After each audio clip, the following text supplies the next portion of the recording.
Okay, so welcome to our info session about our SAMHSA grant. You are supporting our students.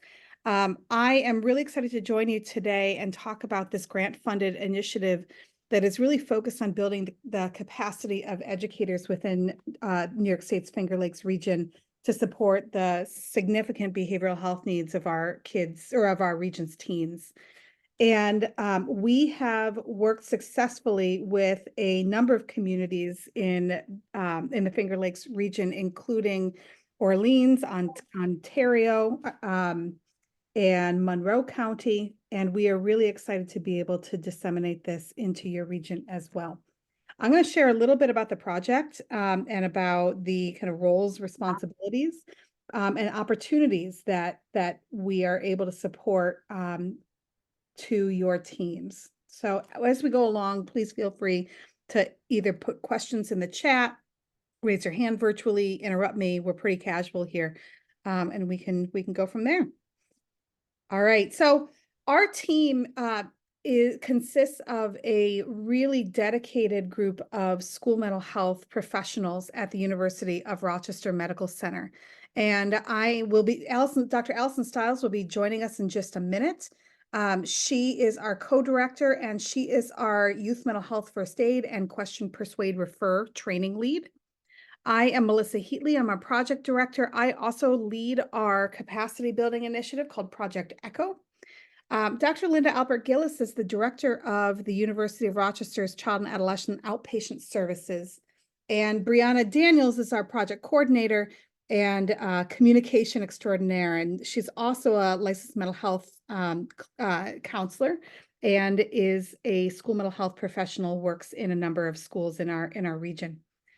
And our goal is really to help our middle and high school educators within our region support our teens with serious behavioral health needs.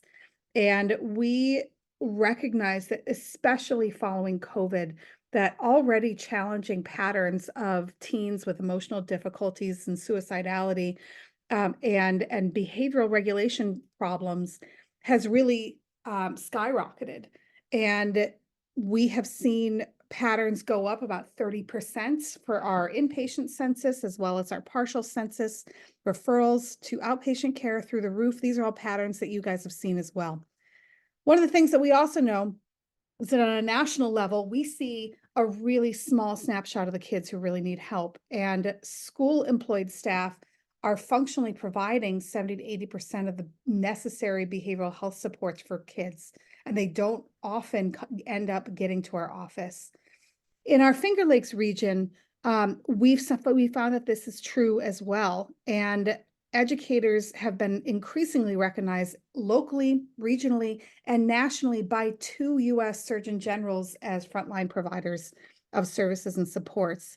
And also, we have heard many voices saying we don't have the capacity, we don't have the resources, we don't necessarily have the training, especially to support these really, really high level cases and needs. And so our work is really focusing on strengthening school systems' response to the mental health needs of teens. And so we use educators broadly to reference our school mental health professionals, our administrators, our teachers, paraprofessionals. It can also include bus drivers, school resource officers, et cetera. So when I say educators, that's what we're thinking of. We do this in a couple of different ways. We have expert training and case consultation for the specialists in school districts who are working with the highest need kids. This is oftentimes your school mental health staff. It may be your administrators.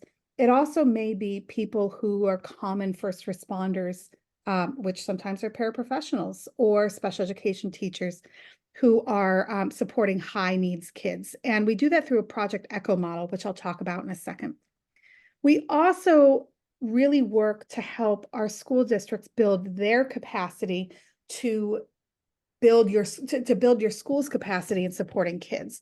And so to that end, we have 2 mental health frontline trainings that we offer. One is that each district that we support through URSOS has access to a free youth mental health first aid training course. We can either tailor it to your district, to your family members. If we don't have a ton of interest from individual districts, we host a quarterly youth mental health first aid class that anyone from your district or your community can sign up to. We're actually hosting one on Friday for our Orleans County partners. And that can be a really great way to develop your school professionals' frontline capacity in supporting kids with behavioral health needs. We also are supporting the Office of Mental Health in accessing materials and resources and may co-train with them in this because we know that they do a lot of work in this as well. But more than that, we also are offering a training of suicide prevention trainers. And Dr. Stiles will talk a little bit more about this in a moment, but we utilize a nationally recognized gold standard suicide prevention curriculum called Question, Persuade, Refer. That is a 1 to 2 hour training that professionals can deliver to frontline educators, paraprofessionals, teachers, school staff. And what we commit to doing is developing 1 to 2 district employed suicide prevention trainers for free. And this is typically about a $5,000 value. We also will give your district enough supplies to host at least 3 trainings at home as well. We also recognize that capacity building is great, but sometimes what you need is a referral and you need a resource, especially for our high-risk kids. And so we've developed a school-based referral stream that our school professionals, our school psychologists, school counselors, school social workers can use to refer to urgent intervention services here at the University of Rochester. These supports can be either in person or they can be offered via telehealth. And so we'll talk about that in a moment. And then last of all, we have a website, yoursos.org, which hosts a durable toolkit, trainings, community resources that you can access even after this initiative ends. So we're going to go through each of these different components. And as we go through, please feel free to ask questions. So first off is our expert training and case consultation model called Project Echo. And Project Echo is a really neat telementoring model used to support case-based learning and offer specialty training for our team for professionals supporting teens with serious mental illness. This model was developed by the University of New Mexico actually to train pediatricians in diabetes care. It was a really rural region, and there was a real need for training frontline people in how to do expert level intervention. And since that time, about 20 years ago, Project Echo has skyrocketed, and there is a whole chapter of Project Echo that is around Project Echo and education. And we focus on teen mental health, but if you're ever interested, there are also Project Echoes on eating disorders in school settings. There are Project Echoes on reading interventions, on supporting kids with dyscalculia, et cetera, et cetera. So it's a really neat model.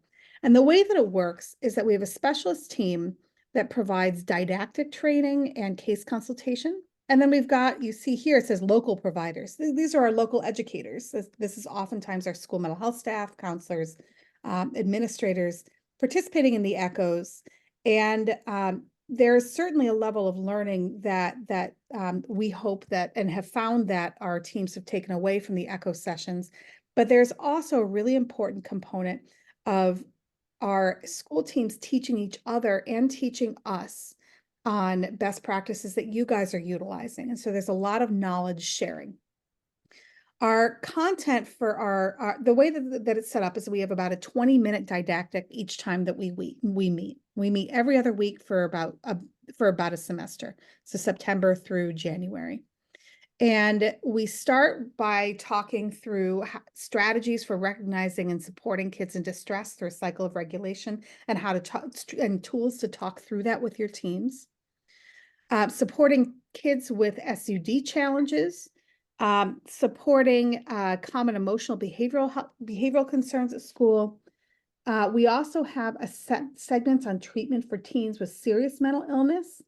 And our chief of psychiatry offers that. And then we also partner with your local mental health department to help support what local resources may be available. And then last but not least, we also engage. We also have a training in school-based risk assessment and safety planning that really focuses on really high-risk kids and needs. All right, give me one sec. All right. So the didactic is one component, but another critical component are our de-identified case presentations that come as part of ECHO. And each team throughout the ECHO cycle offers at least one case presentation, and it's oftentimes a really challenging case. And during this time, it's a brief 5-minute presentation, but then we encourage school districts in the area, as well as your local mental health department, as well as experts on the call from our hub team, to offer both questions and feedback for suggestions for how to support that kid. And this is where we can learn from each other about best practice strategies to implement in your district that other districts are doing. It's also a really great way to think about other regional resources that may be available to support that kid and family. We had a really complex case last week where it resulted in a partial hospitalization referral and a streamlined access to that level of care. And all of that goes, works through this magic of the ECHO model. So we've got our regional experts, but you guys are really meant to be experts on the call as well. Because our dedicated school practitioners, you guys know more about your settings than we ever will. Your youth SPOA coordinator and mental health office also participates as well to offer linkage and connection to local resources. And then that can be that information and learning can be disseminated out to your school districts and your work there. People have really enjoyed the ECHO, and I'm not going to read each of these, but what people have shared with us is that it can be really helpful to hear ideas that other school districts are using and think about how it may fit in with what their practice looks like. Also, receiving and sharing strategies from case studies is meant to be really helpful. Having an exchange of ideas and collegial connection with other professionals in the field can be really helpful. And then last thing I'll highlight is that it's 1 hour twice a month of impactful, manageable learning. And so the time commitment for ECHO is really 2 60-minute meetings per month. And we ask that people attend as a team regularly because it's best when we have a team setting. We ask that people offer at least one case presentation and then provide peer feedback and share resources. We do offer continuing education as part of that through both the Warner School of Education and also our School of Social Work. So our continuing ed is CTLE, as well as social work continuing education. I wish we had counseling continuing education, and we don't at this time. We're working on it. So that is our ECHO model. I'm going to pause for a second and see if anyone has any questions about ECHO and what that looks like in your district. Okay. And do we have Dr. Stiles on the line by any chance?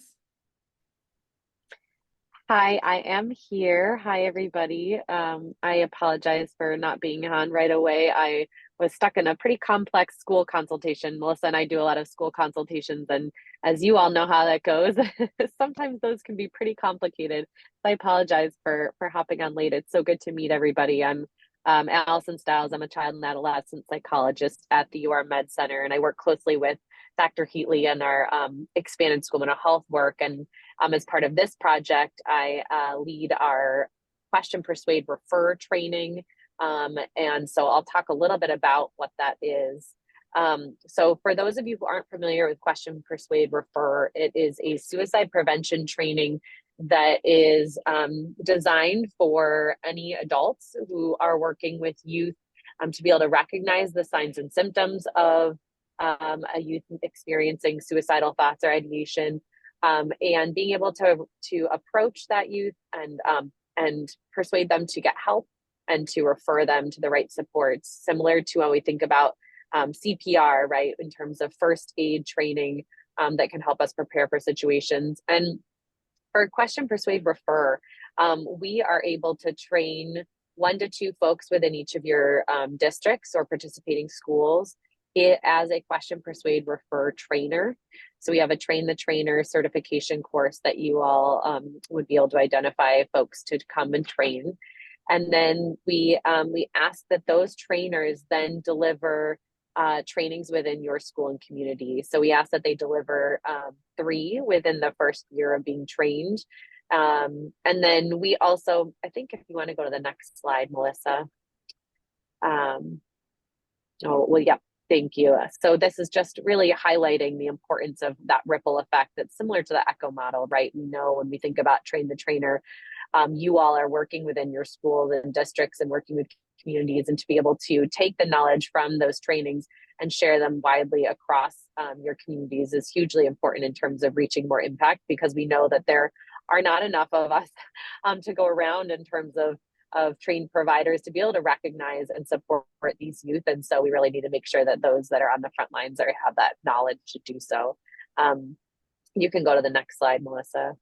So before I talk about YMHFA, one thing I'll just mention too with QPR. So we talked about, we asked that those that are trained provide a minimum of 3 trainings in the first year of being trained, to just make sure that we're really getting that knowledge and skill out. And then we also are able to provide ongoing implementation support. So we ask that those who are trained attend a 30-minute monthly implementation support meeting where we come together. We share different didactics about best practices for implementation around things like recruiting and marketing, but also things like, how do I facilitate a good dialogue? How do I know what resources are available to me as an instructor? Et cetera. And so that's once a month, the second Thursday of each month from 12 to 12:30. And then we have office hours from 12:30 to 1. So people are welcome to stay on for individualized support. So we really want to make sure that when people are being trained as instructors, that they feel like they've got the right support to sustainably implement those trainings and navigate the challenges that might come up along the way. And then we also are able to offer youth mental health first aid classes. So we're not training trainers in youth mental health first aid, but we are delivering YMHFA courses, and those are also free and can be delivered within your school and communities. So that's something that we have trainers that we can bring out and do those in person or virtually along the way. You can go to the next slide, Melissa. And for those of you who aren't familiar with youth mental health first aid, youth mental health first aid is another mental health curriculum. This one is a little bit more intensive. So the question, persuade, refer is about an 1.5 to 2 hour training that's being delivered. YMHFA is a 6.5 to 8 hour training. And it's a wonderful curriculum, really dives into how do the adults that work with youth be able to really identify a youth in need, understand what's going on for them, to listen non-judgmentally, and be able to really connect with them and help them connect with the care and support that they might need. And while this training is fantastic, it is longer. So it's more of a time commitment with that 6.5 to 8 hour training. But we are very happy to offer that for folks when they're able to kind of fit that into a superintendent's day or another kind of appropriate time throughout the year.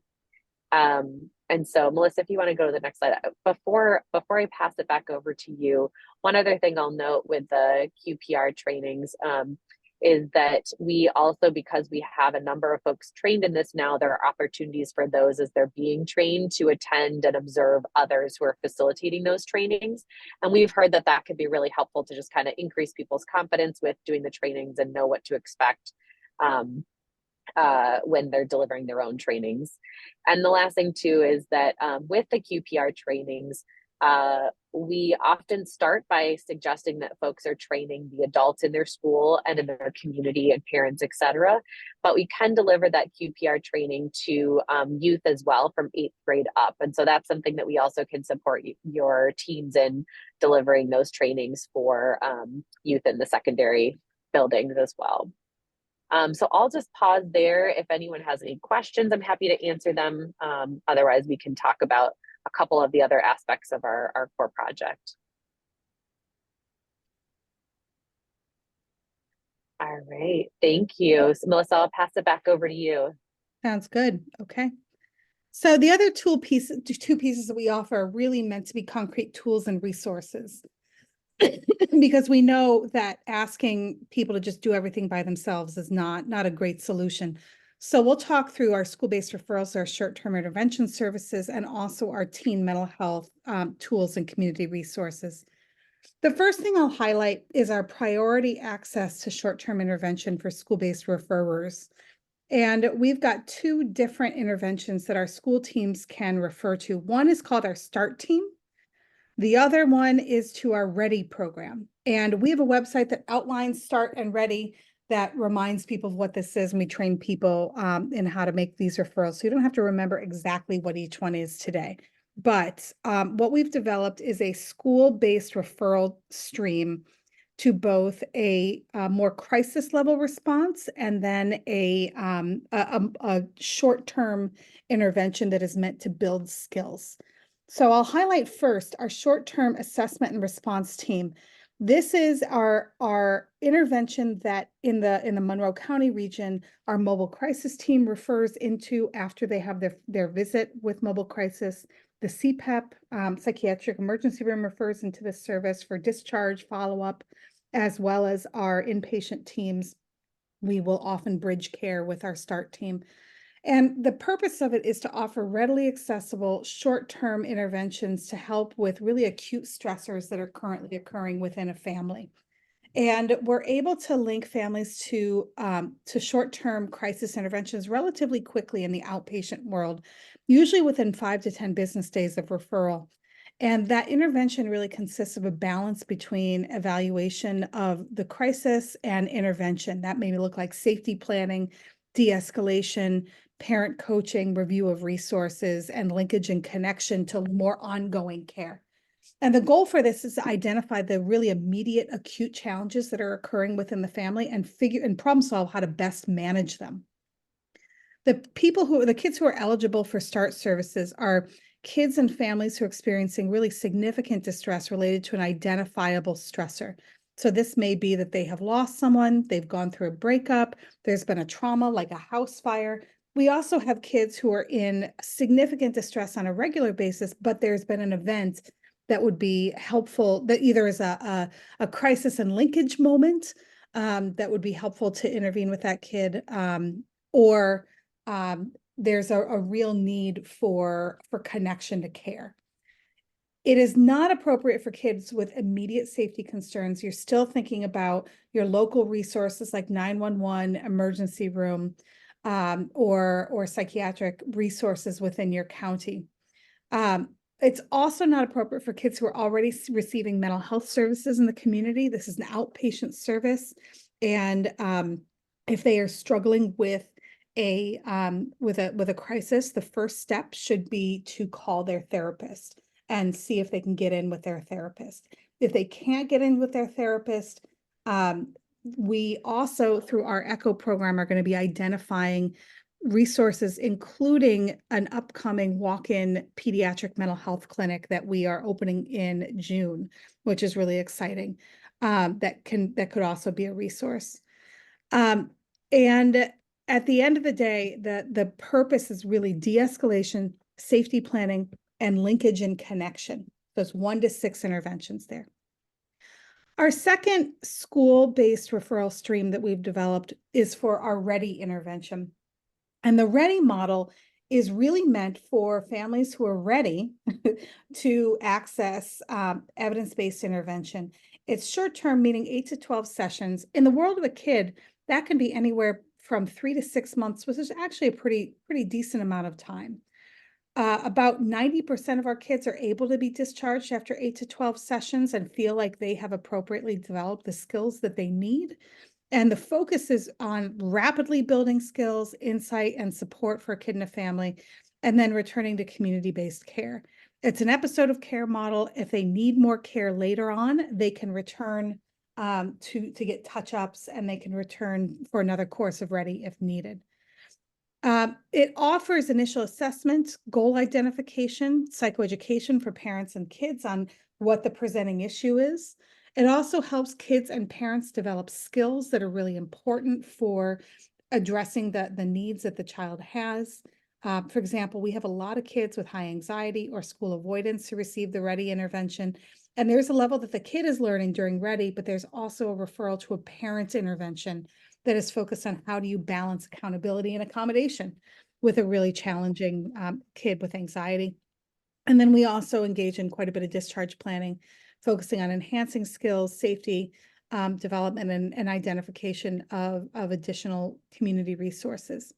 There are optional components of a medication consultation if the primary care physician is willing to prescribe. That can be up to 3 sessions with psychiatrists who can evaluate and determine and start kids off on a medication that would fit them. There's also an optional trauma narrative component for kids who've experienced an acute crisis. For both of these models, we have a referral form that we use, but in order to access the referral form, we train, again, 1 to 2 members of your team in what each of these models are, what are good cases for each of these models, what are not great cases, do a lot of Q&A, and then we also train you in how to submit a good referral that helps our clinicians helps our clinicians understand what the presenting challenge is. Before I go into tools and resources, questions about our school-based referral stream? Yeah, when we're looking at those, especially some of those optional components, rural districts, med management is the thing we're always looking for. Yeah. What do the waiting lists look like for that program? Yeah, so the START program is relatively short term. Again, it's like 5 to 10 business days. There is not a medication consultation part of the START program because the kids are with us for such a short amount of time. With the READY program, our wait varies depending on the year. During some parts of the year, we have as small as a 2-week wait. Other parts of the year, we have more of a 3-month wait. And that's really depending on the volume of referrals in our region. I will say that we are also not doing this as an attempt to garner business from the local region. If there is a provider locally closer to home who would be a better fit, able to support care, we would really encourage referring to them. And also, we know wait lists everywhere are an issue, and access to care, especially in rural regions, is an issue. And so we offer this up not necessarily as a magic wand to fix all of the issues, but as an additional resource that can link and connect kids. The other thing I'll say that we highlight is during the ECHO model is that the Project Teach model is a statewide initiative geared towards primary care physicians, and it allows for a psychiatric consultation for the pediatrician to be able to initiate and manage pediatric mental health medication. And Dr. Scharf and Dr. Wallace, both of who are ECHO presenters, are key Project Teach sponsors, and can talk about how to link with kids' pediatrician to encourage them to do that. Each pediatrician can have up to 6 hours of consult time, which is actually quite significant. So that's another way we try to highlight what resources are out there. It's a great question. Are these programs only available to teens, or can younger children access them as well? Yeah, this initiative is highlighted towards middle and high school. And so at this time, the referral stream is geared towards middle and high schoolers. If you have a 10-year-old who's in middle, or 11-year-old who's in middle school, that's fine. But we're not meant to be an elementary program at this time.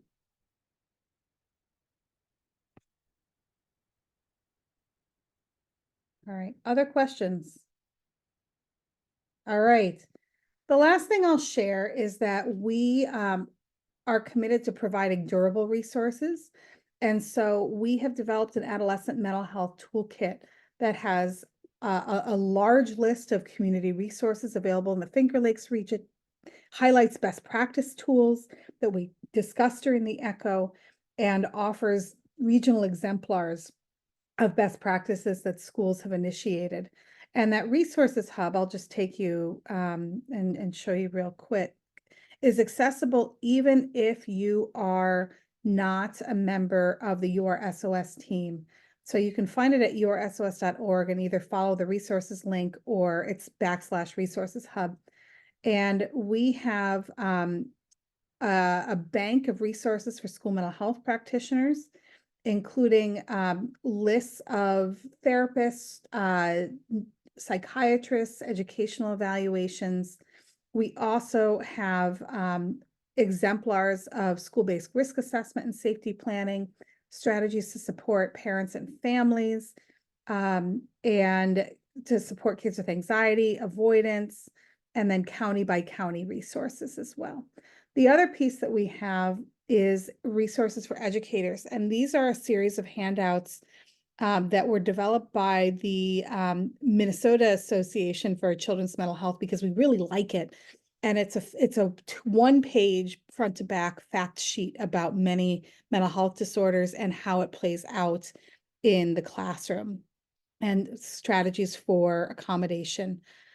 So these can also be nice frontline tools when you're training your paraprofessionals or training your staff in your buildings.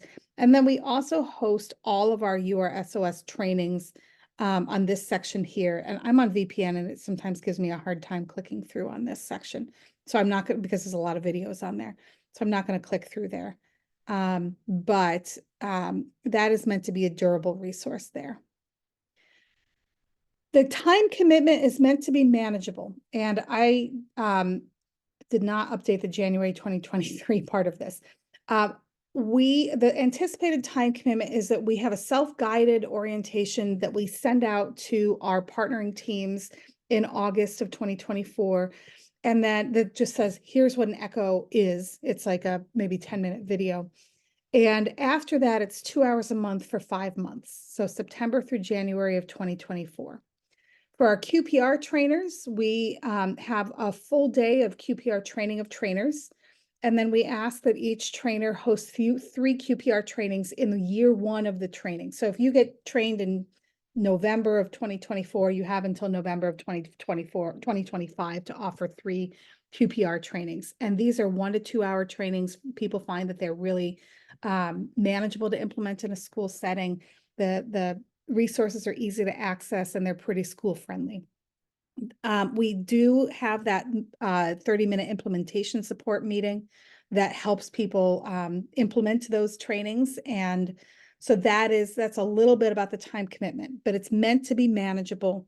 It's meant to be accessible. And we do offer continuing education, especially for our ECHO model. And then QPR, Allison, can you remind me if we have continuing ed through QPR? No, we do not. We should ask the university people if we can get social work credits for QPR through our ECHO thing. And see if we can do that. So that's just a note to self. I think that's a great idea. Yep. People, we've been doing this for about 3 years now, and teams have identified that in red, it really reduces their sense of professional isolation and links and connects people to their local mental health office, to colleagues in your county who are doing the same work as you are doing, and it bridges those connections and helps people feel more in it as a team, as a region. We also offer that continuing education, expert and peer consultation, access to resources and toolkits, and ability to disseminate best practices within your region. So that is our URSOS initiative. I'm going to pause here.